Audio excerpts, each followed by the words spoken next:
back. It's cold. The garage is closed up and everything, but it's still 23 degrees, like a low of 19 or a low of just piss you off. That's how cold it is. I kind of just want to take a moment to explain how the Subaru kind of got to where we are, what the plan is ahead, the GTO in front of me, which I hadn't forgot about it. I've actually been buying parts the entire time while working on the Subaru and the Z28 and everything else and just trying to get the kids sorted. I have been buying parts for this thing in the background. I've done many updates here and there, not a whole lot because this car is inside. And as you can see, I'm inside. I'm actually trying to clear a lot of this nonsense up. I got stuff from when I had a trucking company, stuff that just I don't need and use. I'm trying to clear all this out so I can make as much space as I can to build an engine while working on a car and some other round to it projects I've been needing to get to for a couple of years, like this four-wheeler over here. And my littlest four-wheeler needs an engine. So anyway, EJ stuff. I got the engine out. It's here. There in all of its 98 naturally aspirated, gasket blowing glory. It jumped time. I'm not entirely sure why it jumped time. I meant to put it on the engine stand, but I was running short on time, and fuck, it's in the house, man. So whatever. When it gets a little warmer this week, I'll come back out here and put it on the engine stand and maybe do a teardown video or whatever. But that's not what we're here for. What we're here for is talk about the car, which is outside, and I'm not going outside because it's cold, and boxes of parts. So originally, when we had first got the EJ, or the Subaru, which has an EJ, I had bought a sleeve block, but the sleeves had shifted a little, and some other parts off a guy named Ryan, who's also prior Navy. And go Navy, because we won recently. The game is, well, wait. No, we lost terribly this past weekend. But anyways, he had a sleeved EJ block from an old WRX that he had built in a box of parts. So I had bought that only to find out that there's a phase 1, 2, 3, and all this other nonsense in the EJ family that I wasn't yet aware of. So that block got put on the shelf, and then we just rebuilt the engine that was in the car, which is the one that's sitting here now. So I did eventually get that engine machined, get the decks done and the boards re-squared and the rings and all that kind of stuff. And I put it back together, and it just kind of sat until I figured out what to do with it. Then I found the IAG close-set block, which is subsequently now going to go into that car. That's on my garage, or my toolbox right now. And so that short block is quite spicy. And like the sleeve block that I had, it's a turbo setup, so it's designed to be boosted and all that kind of stuff. And since the kid was supposed to drive and tentatively had ownership of the car at the time, I wasn't going to go down that rabbit hole if he wasn't that kind of kid, right? So because it's hit or miss. They either wrenches or they're not. He's not. And so after going through the whole process, you guys remember when I had James's GTO and got the Z28 and fixed it up, and then recently traded that car off for a 2012 Camry. Well, I reacquired the said Subaru because, now it's broke, and I have a ton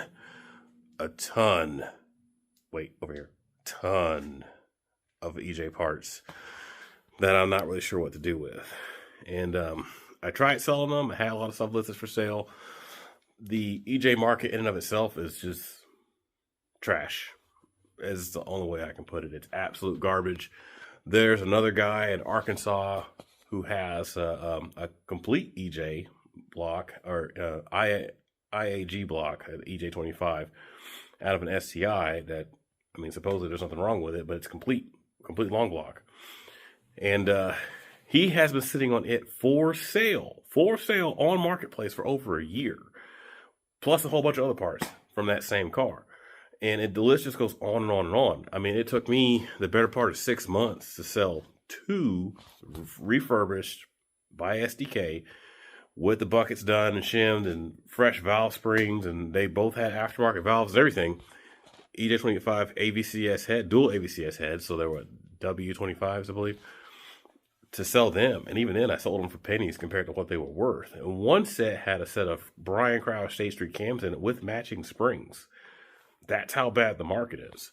And so this kind of just snowballed into a scenario that just, you know me, if it makes sense on paper, then it just makes sense. And so I have an EJ car that now has a standalone, okay, that was, you know, whatever. It's got a wideband in it because it's part of the set standalone. I already had the wideband on hand. We have a closed deck block that's been freshened up. It's got to order piston rings, but I have rod and main bearings over there, King stuff, like I put in the other short block. I have a turbo kit over there. Yep. APS turbo kit with the hot side. We'll go over that here in a second. And now another box of parts right here that I'm about to go through as well. And so with all that being said, I don't have anything else to do but to build something out of it, because it's not really worth anything. It's not selling. I'm not the only one struggling to sell this stuff. And people seem to be running from these cars like the plague because, one, the new FA series engines are way better in every single way possible because they did things they should have done with the EJ in the FA that they did in the EZs, which is the flat six. So that architecture kind of bled over into the FA stuff, and between the block reinforcements, the timing chains, and everything else, the FA engines are just better, period. That leaves us to what's equivalent to the flat four rotary engine of the Subaru lineup. And that's not to say the EJ is a bad engine. It's really not. It's just problematic if you're not in love with the process that is these engines, right? So, anyways, let's talk about some parts. Here, excuse the mess, because I just got parts everywhere from all kinds of builds that are ongoing, to include some Rotora brake calipers and all that kind of jazz. But here, there's the APS. I think this is I'm pretty sure this is a rotated manifold setup here that'll go in that car. Some high-speed overseas intake manifold. It was $50, whatever. And then there's the APS cold side. The front mount I already put on the car the other day just to make sure it would fit. It does. And then there's a VS Racing 6266 that I bought off a BMW guy who has a, I don't know, whatever, the B54 or 58, whatever it is, inline six car. He had that on there. And then the brake kit and all that kind of stuff. So instead of trying to deal with selling all that, I figure we'll just put it together because I have everything. And there's even a wall barrel 425 pump in the car. Don't ask. The fuel pump went out. We put an Amazon pump in it. It took a dump, and I had a Hellcat fuel pump on hand already. Said, fuck it. We just need the car running. Threw it in the car, so now we got a Hellcat 425 pump in there with the relay mod, because I'm not retarded. Yeah. Well, I guess it might be, because I put a Hellcat pump in a stock non-turbo EJ car. Whatever. Jury's out. So, I have all the pieces to make a pretty stupid Subaru, just for shits and giggles more than anything else. The car will be dailied to a degree. I'll probably daily it over the Durango because it also has work that needs to be done that I can't do because I don't have a car to drive so that I can do that work.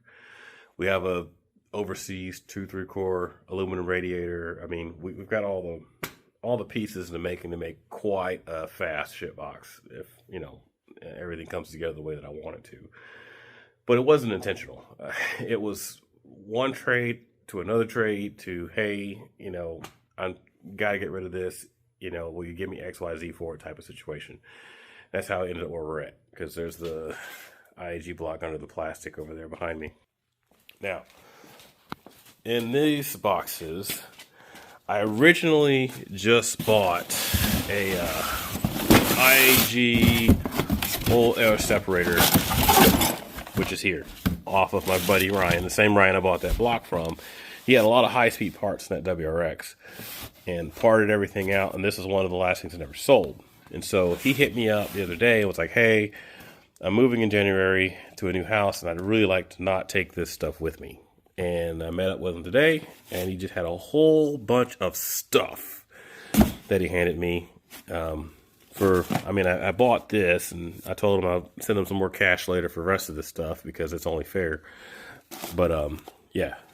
So there's some kind of coolant reservoir deal for the turbo, so the coolant has somewhere to go and doesn't overcook the coolant system or something, and there's a little overflow for it. There's this, and I guess this has coolant hoses that go in it to keep condensation down, and there's just all sorts of items in this. And then springs. There is a legit teal blow-off valve, which I'll probably use on that car because I don't have a blow-off valve for that car yet. I do have wastegates. Then there's this other box of EJ stuff, box of hoses. The list goes on. And so I wanted to kind of take a minute to explain all that before anybody's like, oh my God, first all-wheel drive GTO, now there's a Subaru, it's never gonna get done. No, it's gonna get done. This is my baby. This car, I've owned this car for 13 years. Okay, that's longer than most of you probably watching this video have lived. Seriously. This car is gonna get done. But like I said before, this car is inside. It's going to stay inside for the foreseeable future because I have some minor fabrication things, a custom drive shaft for the rear, and some other things I got to get done. Not to mention, the engine and the transmission have to come out, to get built. That transmission, most of the pieces are there, but it was blown up years ago, and it's been sitting in the yard, and I got it as a mock-up for free. So it's got to get gone through. The block's got to go to the machine shop. I got to get proper heads for it. I have the rocker shaft deals and all that kind of stuff.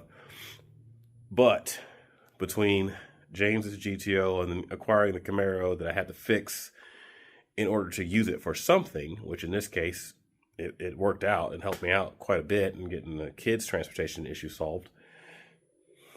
And now the Subaru, which was originally supposed to be just a, fix it up and go father-son-esque kind of deal, just ended up being a project. So I wanted to yank the engine out here to put on the engine stand in here next to the GTO. So over the winter, I could kind of tag team both of them and get them done. The Subaru, since I have basically a complete hot side, cold side, most of a fuel system, because I also have, there's a box over there with ID 1300 injectors and IAG top feed fuel rails in it. So yeah, that between that and the pump and everything else, we've got everything here to build, I'd say, conservatively a 650 horsepower, EJ all day long. And I say conservatively because, the 4AT that's in there is only good to like 350-ish. And then a built one maybe in the 5s. But we'll cross that bridge when we get there. Yes, I have considered a 6-speed STI swap. Just the transmission alone is like $4,000. To build a 4 AET is like $3,700. So, I'm not in love with enough with a 6-speed car in an all-wheel drive form to spend all that money and then all that labor to do the work where I can just pull the transmission out, have it built, and be good enough and just turn the boost down some and be cool with it. Because remember, this car weighs about the same as a Honda Civic of the same year. So we're talking 2,800-ish pounds as it sits.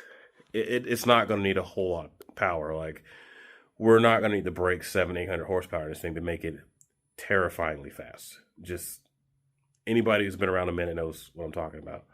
The car's going to be plenty fast at the weight that it's at in the 5-6 range to not have to really push the envelope, because that never happens. And just kind of go from there. Since I mostly have everything I need, it shouldn't really take a super huge amount of time. I need a set of cylinder heads from a 2002, 2005 WRX, since those are non-AVCS, and the ECU that I have, the rewired, can't run AVCS, and the car is currently not AVCS, so we don't want to add more things than we have to deal with in the process. Outside of that, if they make cams or made a set of cams for that generation WRX, I mean, I'll keep an eye out for some. If somebody's got a set they want to send that they don't need, sure, I'm all for it. I'm not ashamed of beat up old parts. Just putting it out there. But that's what I'm missing to complete the engine. Gaskets, and this uses a special gasket this block does. It's like a firing setup. Piston rings, which I already have the part number in the quote from JE Pistons. Just got to pay it. It's like $200 or something for a set of rings. And then take them down to Stanley to file fit them in the block, and then put the rotating assembly in. Done. This engine has an 11mm oil pump already on it, and I'll probably just repurpose it because there's nothing wrong. Jump time. So, I mean, the oil pump should be fine. Go through the timing system, buy the offset idlers and the tension belts or whatever other bullshit I need for this belt to not move again on that engine. Because that's a very expensive engine to buy new. I got a pretty good deal on it. Comparatively speaking, everything I have combined, cash-wise, is less than a quarter of what that short block cost new, to put into perspective. So if we have to spend a little bit of money here and there to protect that stuff, just by nature of design, then we'll do that. And try to get this thing back together Valentine's Day-ish, I'd say. Right around Valentine's Day, the beginning of spring. Because, I mean, the other thing is Oklahoma winters are pretty unpredictable. If it's a day like today, sure, and the engine's done, absolutely have no problem putting it in the car, even if it's cold as balls, because we want to drive the car again. But if it's anything like a couple of years ago, where out of nowhere it was like Antarctica for 6 weeks, and it's just snow, sleet, and ice, hey, it is what it is. It's gonna have to wait till the weather clears up before the engine goes back in the car. Because then, even then, once the engine's back in the car, there's the whole tuning it and fine-tuning it, and then tuning the engine stuff and all the other jazz, power and fuel. For fuel, I'm a 91 guy to the end of the world. I'm not a big fan of E85. No offense to E85 guys out there. I want to actually drive the car and not have to worry about where I'm going to get fuel at. And if you've been around a minute, you understand how annoying that is. T-type guys were making big power on good 91, not the crap with the E10 in it. Good 91 and meth in the 80s and 90s. There's no reason we can't run a similar setup on this. Or just put the car on 110 if it's that serious and just be done with it. There's something to say about a setup that you can just enjoy, right? So we have to back the power down to say 550, in a 2,800 pound car running quality 91 with water meth on top, and just enjoy it. And that's what we're going to do, regardless if the short block or long block is good till 1,000 horsepower. It doesn't matter if you can't enjoy it. And I'm not a fan of blowing up stuff over and over and over and over and over again, just for the sake of having a number you can brag about on the internet. That shit wasn't cool in the early 2000s. It's not cool now, regardless of what your E80 or F80, F90 friends want to tell you. That shit gets old real quick, man. Let me tell you. So that's pretty much what's going on with the Subaru. This brake kit, it's supposed to bolt on there. We'll get that put on there probably in the spring. I got to get rotors and pads for it, and it's getting cold real fast out there. And where the car sits, it's just not a priority right now. Getting the engine together is a priority, and then we'll worry about all the other stuff. There's a set of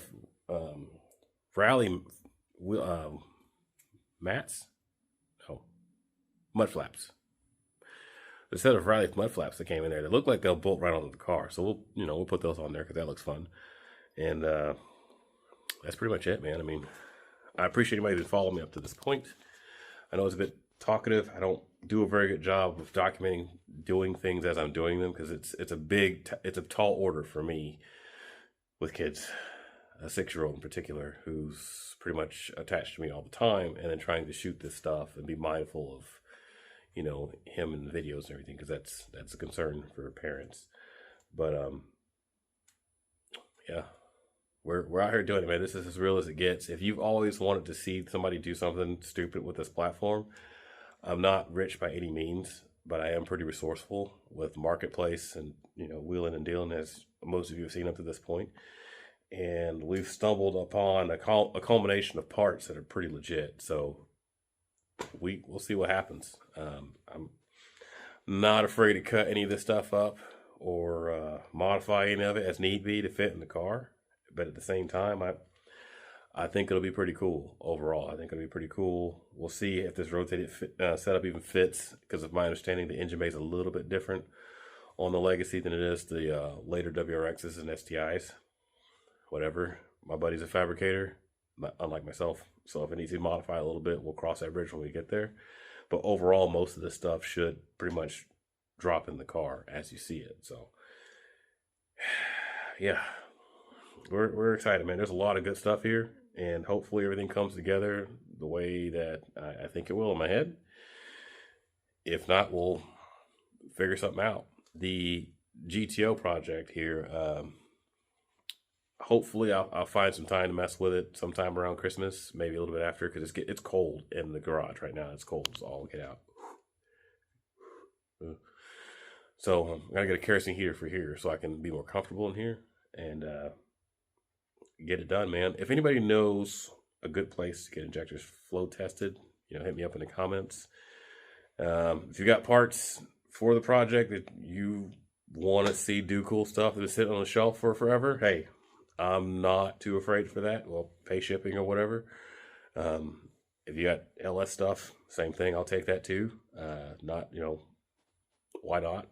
The whole idea is to encourage you out there to do something with your pile of parts, or if you want to see something done with your pile of parts. But yeah, that's a little bit of rambling, but that's more or less what happened. Why the Subaru ended up where it's at. It wasn't intentional. I'm not blowing off the GTO by any stretch of the imagination. I'm just having to pivot, as life happens. And it's got me to this point here where it looks like I'm more or less down to two main projects. This one and the pseudo side quest that is the Subaru. And then we'll just kind of go from there. So I'm gonna get back to it as always. I'm gonna go back inside where the heat is, because I changed oil in 18-degree weather, so I've got my man card for the day. And as always, thanks for watching.